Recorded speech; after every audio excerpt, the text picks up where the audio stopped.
days of moon.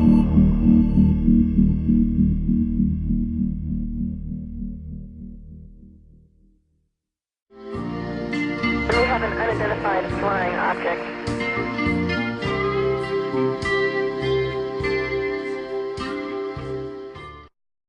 We are here with astronaut Edgar Mitchell from Apollo 14, and served in the Navy, appeared in the Citizen Hearing, in the movie Thrive, and so much more. Dr. Mitchell, it's a pleasure to have you back on.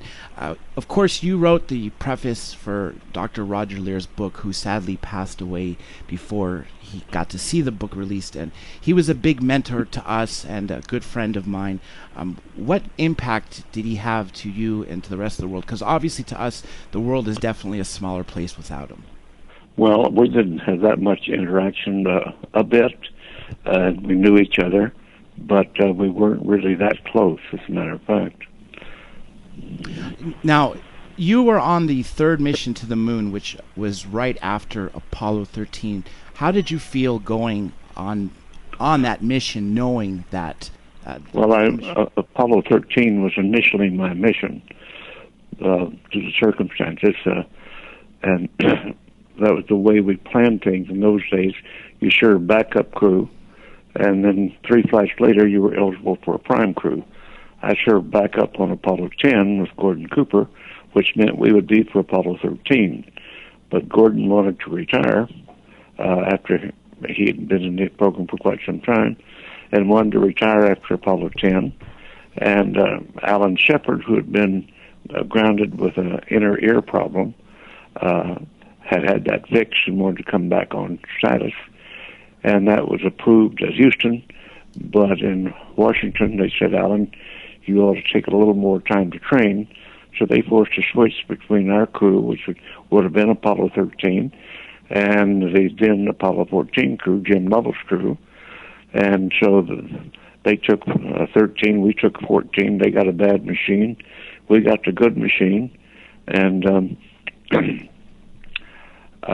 so we actually ended up flying the Apollo 13 mission. We just called it Apollo 14. Now, when you arrived on the moon and you stepped foot off the craft, off the LEM, and you saw the Earth in the moon's position when, for instance, we'd be on Earth looking at the moon, how did you feel looking at the Earth in such a way? Well, that came later. We were so busy doing what we had to do. We had a timeline, we had a checklist that we had to accomplish, limited time to do it. We had practiced it dozens of times on Earth. So our focus when we landed on the moon was get the job done. And so for the 9 hours we were out on the lunar surface, 2 hours each of almost 5 hours. We had to have a little time to get in and back out.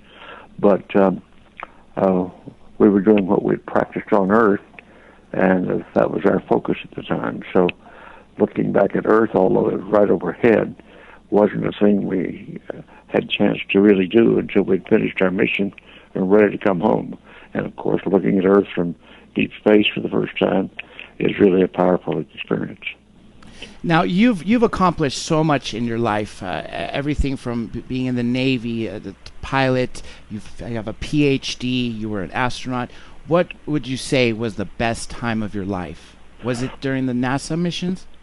I've had a wonderful life, but I have been able to accomplish a lot of things, and going to the moon, of course, is the highlight of the thing, and it's been my large accomplishment. But my Noetic Foundation that I started after coming back from the moon has been a very large accomplishment, and we have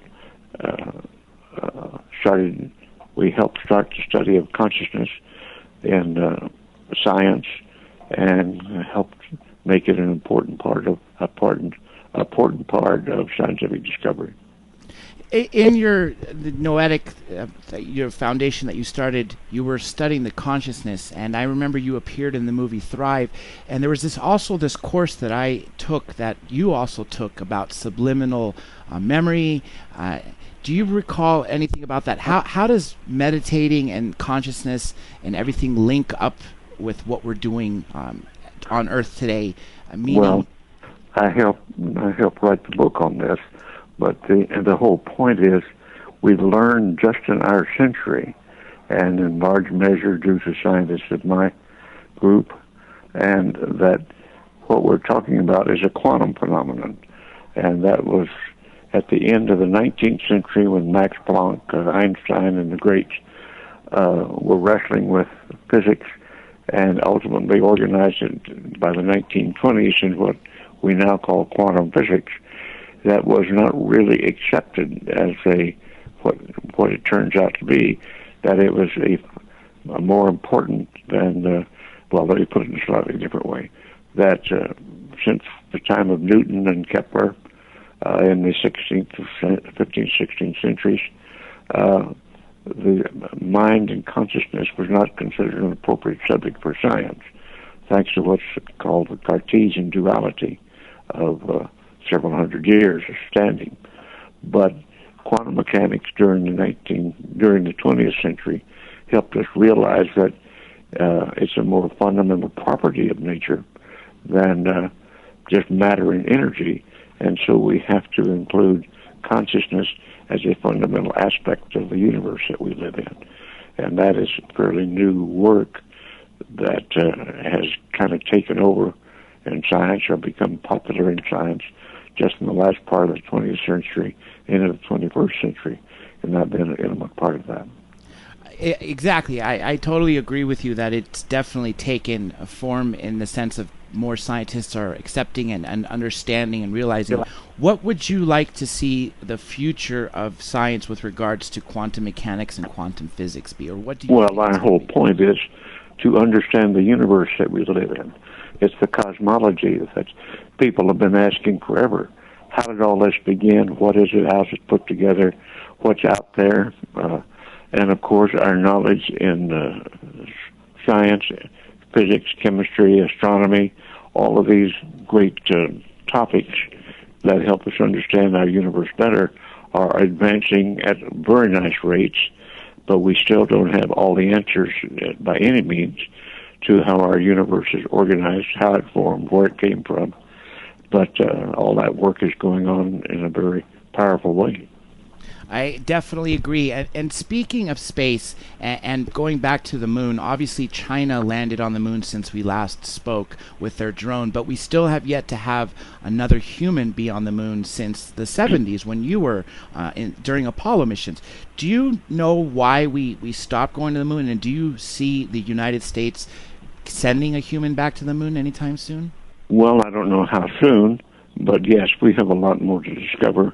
Let me point out and remind you that when the Wright brothers flew the first airplane in the early 20th century, 20 years later we had a private airline industry.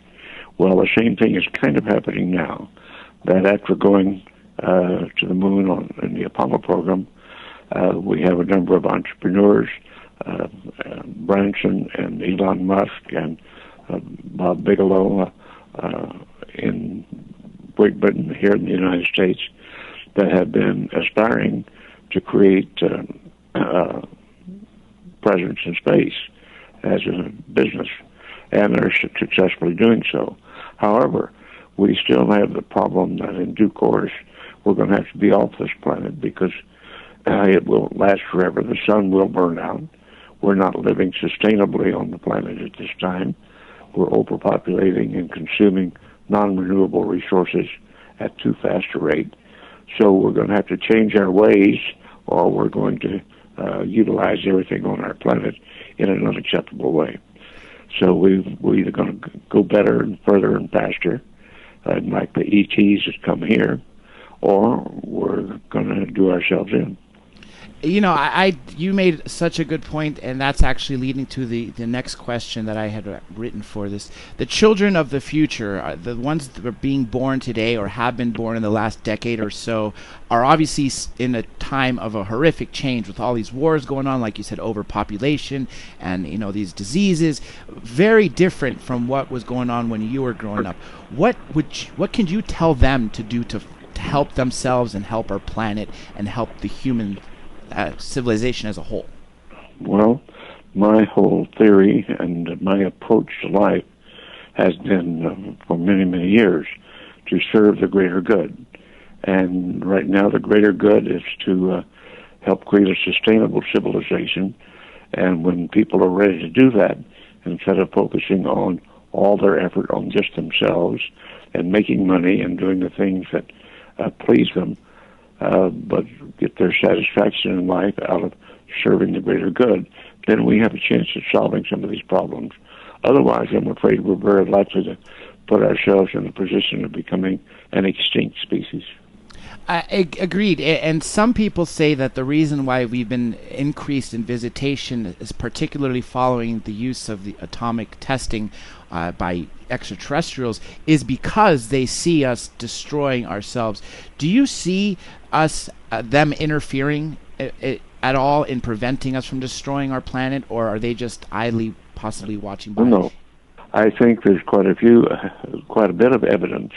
For example, during the Cold War with the Soviet Union, between the United States and the Soviet Union, and we had missile sites established along the northern border of the United States, with missiles prepared to be launched toward the Soviet Union.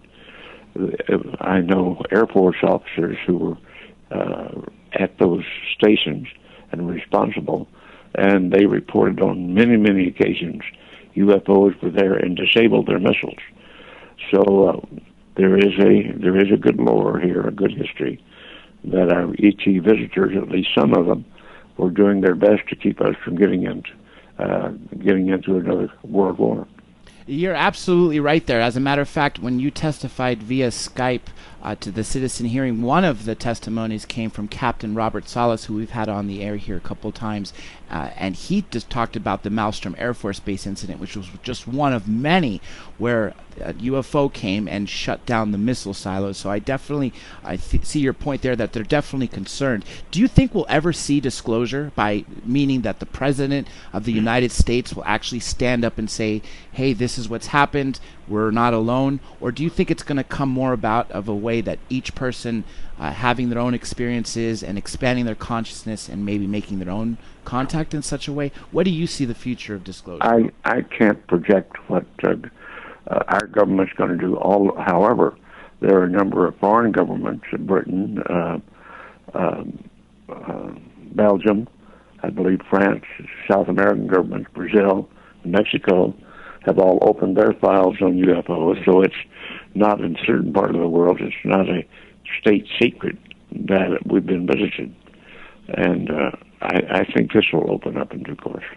I absolutely agree with you. Times are definitely changing. It is not so much taboo anymore to be talking about this, where it was in the 80s and 90s to talk about anything past Roswell. You were labeled one of the tinfoil hats. Nonetheless, I definitely agree with you. If you have one final message for all the listeners and viewers of Third Phase of Moon, what would you have to say to them?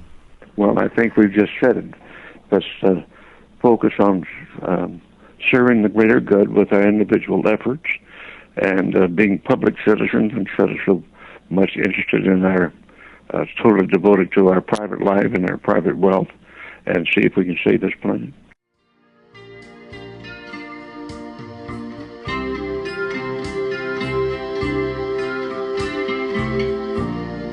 We have an unidentified flying object.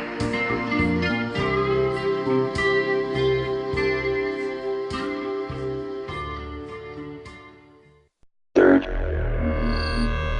Phase of Moon.